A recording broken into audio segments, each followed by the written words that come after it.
Well, good morning, everyone. And I want to begin by welcoming you to our second live webcast with Father Richard here at the Center for Action and Contemplation. It is many different times of the day for people who are joining in with us. And so whether it be the morning, the afternoon, or the evening, we welcome you. This topic today is a very important one on the emerging church. And maybe you have done some reading or some research or even participated in this concept of emerging church. And as we prepare for a very important and dynamic conference in the spring in March, we felt like this would be a wonderful occasion for Father Richard to speak about what is this emerging church, aspects of it, challenges of it, fruits of it, all the elements that are going to be a part of how this evolves and how this unfolds. This webcast will be about a 90-minute duration. Father Richard will speak for approximately 45 minutes. We'll take a momentary stretch break, and then we'll come back and we'll have a question and answer segment. But I want to review just a few things for our viewers in case you're having technical difficulties or wanting to know how things work.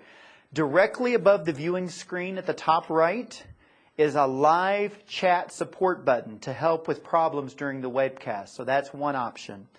The second is at the top of the page is an email support link where you can send an email and get instantaneous response about maybe how to handle if you're having problems with sound or viewing it. To the right also is a email support button that's a streaming help button that includes answers to questions that in the last webcast people maybe experienced, and so you might say, oh, this is happening, just check that, and it gives a quick answer. To the left of a screen is a button that will allow you to view the view webcast as a full screen. So right now, if you've got just a small box, you might try that left of the screen button and see if it brings it to full. And if not, then maybe get some support on how to do that as well. Last time, we had an exciting question and answer segment, and you'll notice that you can submit questions to Father Richards at any time during the webcast. Just type them in, submit, and then we will try to get to as many of those as possible. Just a little summary of who is watching today. We've got 4 continents, 12 countries, and 48 different states that are viewing. And so if that's not emerging, I'm not sure what is. And we want to thank our local audience for being here. And not everyone is local. We've got guest Tomáš from the Czech Republic, Mark, one of our initiated men from San Diego, and it's always fun if people who are coming through town and are join us. Why don't we begin by just taking a moment of silence, or at least a minute of silence, to ground ourselves, and then we'll bring on Father Richard.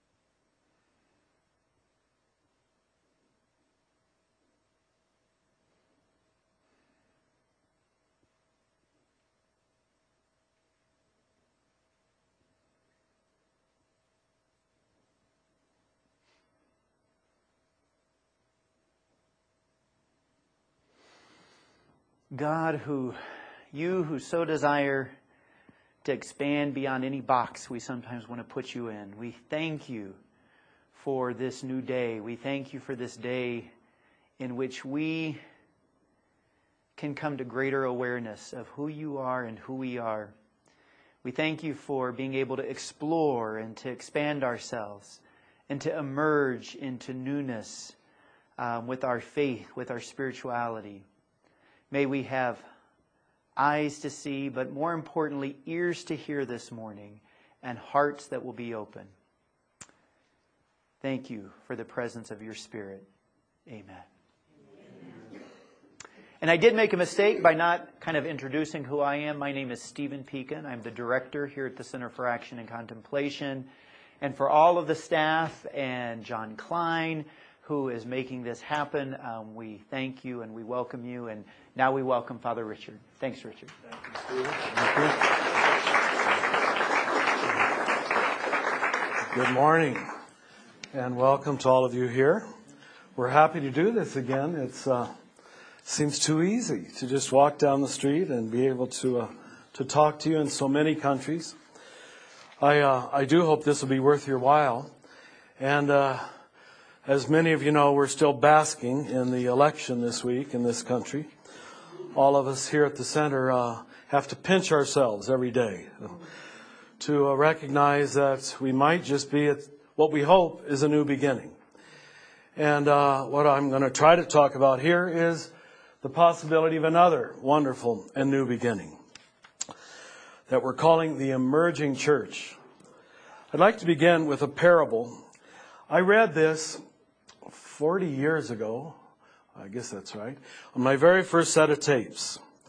And I came across it again recently, and I said, you know what? 40 years later, this still applies. I think it will speak for itself. I don't know who originally wrote this, but you'll appreciate it. On a dangerous seacoast, where shipwrecks often occur, there was once a crude little life-saving station. The building was just a hut, and there was only one boat, but the few devoted members kept a constant watch over the sea. And with no thought for themselves, they went out day and night, tirelessly searching for the lost. Many lives were saved by this wonderful little life-saving station, so that it became famous. Some of those who were saved, and various others in the surrounding area, wanted to become associated with this station. And they gave of their time and money and effort for the support of its work. New boats were bought, new crews were trained, the little life-saving station grew. Now, some of the members of the life-saving station were unhappy that the building was so crude and so poorly equipped. They felt maybe a more comfortable place should be provided as the first refuge of those saved from the sea. They replaced the emergency cots with beds, and they put better furniture in the enlarged building. Now the life-saving station became very soon a popular gathering place for all of its members. They decorated it beautifully. They furnished it exquisitely because it was becoming sort of a club. Fewer members were now interested in actually going out to sea on any life-saving missions, so they hired lifeboat crews to do the work. This life-saving motif still prevailed in this club's decorations, and there was even a special room where the club initiations were held. About this time, a large ship was wrecked off the coast, and the hired crews brought in boatloads of cold, wet, and half-drowned people. They were dirty and sick, and some of them had black skin, and some had yellow skin, and some had brown skin. The beautiful new club was in chaos. So the property committee immediately had a shower built outside the club where victims of shipwreck could be cleaned up at least before coming inside. At the next meeting, there was a split in the club membership.